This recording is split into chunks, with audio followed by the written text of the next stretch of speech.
Good morning! Today is our second day dito sa Puerto Galera at ako ay magja-jogging. Ito ang ating OOTD. It's 6 a.m. Si Mahal magbe-birding na siya. Ganito kaaga. Ito ang ating amazing view sa umaga. Ayan, malapit nang mag-sunrise. Or nag-sunrise na nga ata kaso maulap.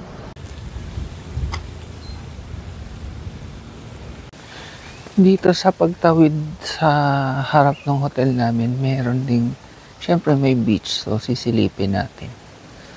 Yung pababa pa lang dito, exercise na. Ito pala, merong lakaran sa gilid. Tapos pwedeng kumapit kasi madulas. Hindi naman madulas na, baka madulas. Pero rough naman yung nilalakaran. Ay, napakatarik naman kasi talaga. Oh, hanggang baba. Hindi lang halata. Ito, dapat may beach kasi may bakod. So, hanapin pa namin kung saan.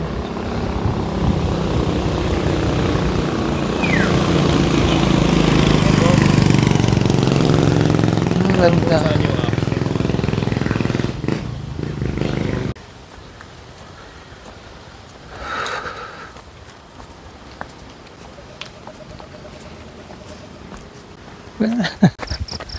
Kailangan nating i-burn yung halo-halo kahapon. Kaya tayo magtatatakbo. So apparently yung beach ay nasa baba pa. Nasa mataas na lugar kami. Makikidaan kami dito. May trail. Ay, medyo mahirap bumaba. Dapat naka pang hiking shoes. Running shoes ang aking suot. May doggy. Tinatahulan tayo. Ang taas. Finally, nandito na tayo sa beach.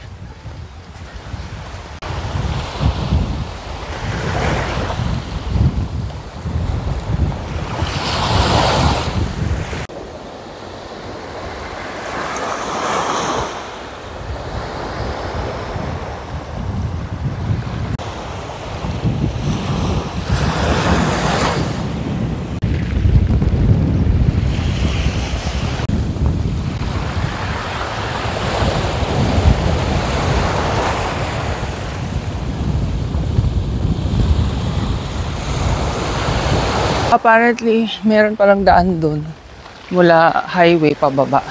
Hindi na kailangan makidaan doon sa may mga residente. First time kasi namin to dito. Ito yung Aninuan Beach. So, ang maganda dito compared sa White Beach ay solo nyo yung lugar. May mga pailang-ilang pumupunta, nagjo-jogging, kagaya ko na nakikijog. Pero wala masyadong turista. As in, wala nga, kami lang. Kilala nyo naman kami, gusto namin yung mga sobrang konti ang taong beach, ganyan, or wala at all. Kami, mahilig kami sa tahimik. Pero, syempre, maganda rin doon sa White Beach. Pero kung gusto niyo ng relax, dito maganda sa Aninuan Beach.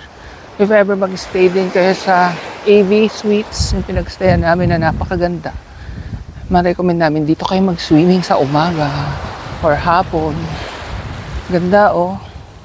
Fine din naman yung sand, pero may konting bato-bato. Try na rin namin mag-swimming dito. I don't know kung kailan. Basta bago kami umalis. Mas gusto raw mag-swimming mahal dito kaysa sa White Beach kasi feeling niya mas malinis or sa tingin niya mas malinis dahil wala masyadong turista. Tsaka establishments. May private resort lang. Yun na.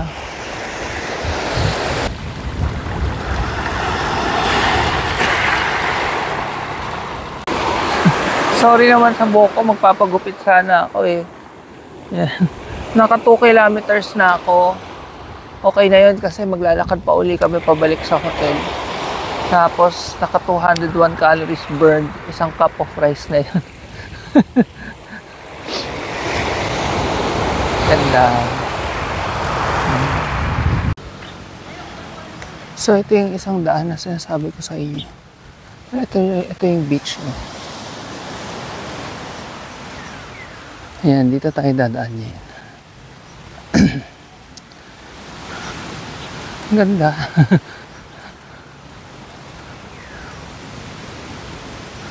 Ito yung paligid nito. Private resort. O, silip tayong konti. Ayan. O, silip tayong konti. Ganda, no? Ito yung hagdan paakyat. Ay, bundok.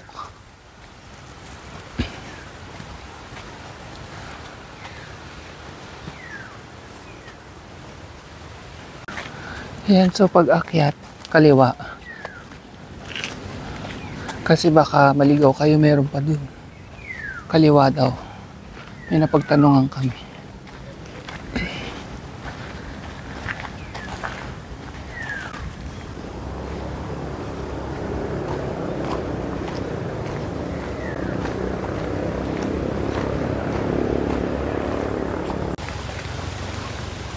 Ayun lang nga, pag dinire-diretso nyo yun, pag akyat, diba kakaliwa. Tapos dire-diretso lang. Ito na yung highway. Hindi kasi kami taga rito eh.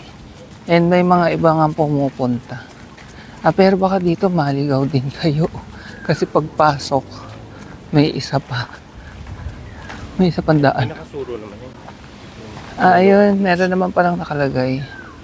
Ayan, Aninuan Beach. So dito pupunta.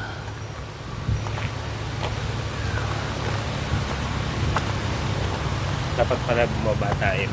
Pero okay lang at least nakita natin. Ito na siya, highway na. Tapos andun yung AV Suites. Ayun. Dito banda kayo papasok. Bawal pumasok lahat ng uri ng sasakyan. Parang may ganyang signage lang kayo pumasok pababa. Ayun yun. Tatapat. Pabalik kami sa hotel. Kung mahirap yung pababa, mas mahirap yung paakyat. Pero kung magta-trike naman kayo, hatid naman kayo hanggang taas. Tapos mula taas, pwede rin kayo magpatawag ng trike pababa.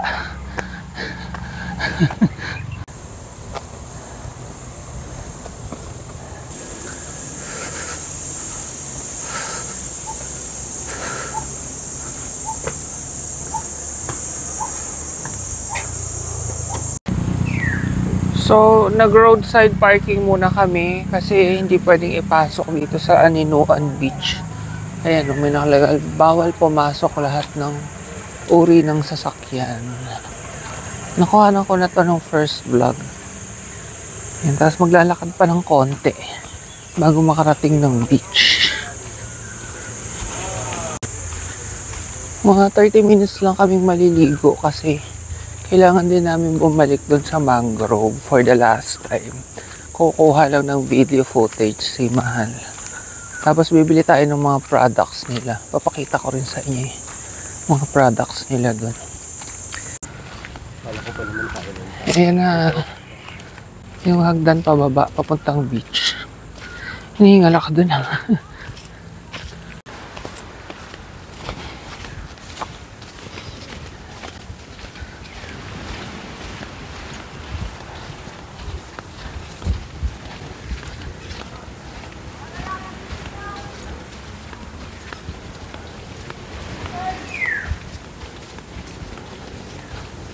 Ayan na yung Aninuan Beach.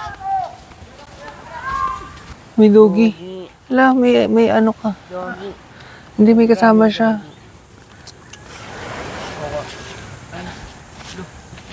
May kasama sila. Ayan si ate. Mga ano, island dogs.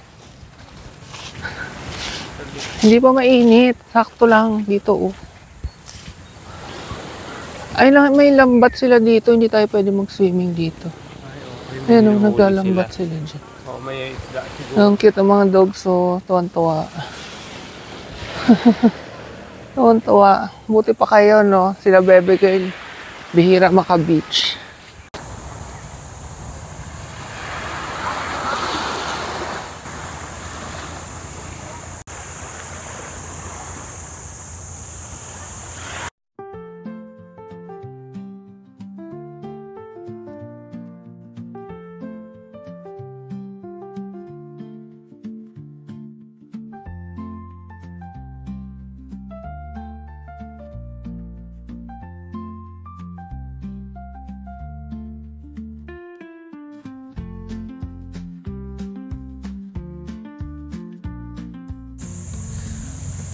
Tapos na kami mag-swimming at may katangahan akong nagawa, alam nyo ba? Habang nagsiswimming ako, yung mic nakaklip dito, kaya ngayon hindi nyo ako masyadong rinig dahil wala akong mic na basa. Ayoko namang i-on agad. Papatayuin ko munang mabuti. Buti na lang dalawa yun. Kaya lang, if ever di na siya gumana, wala na akong spare. Pero, yun eh. Katangahan. Pero nag-enjoy naman kami dito sa Aninuan Beach. Ang sarap kasi fine yung sand niya. Tapos, medyo malalim ka agad. Hindi mo kailangan lumayo hanggang dito na siya agad. Mas masarap mag-swimming ng malalim kaysa yung mababaw. Hindi nga lang siya kid-friendly, pero yan, para sa adults may enjoy nyo to. Tapos, ayan, walang tao, konti lang.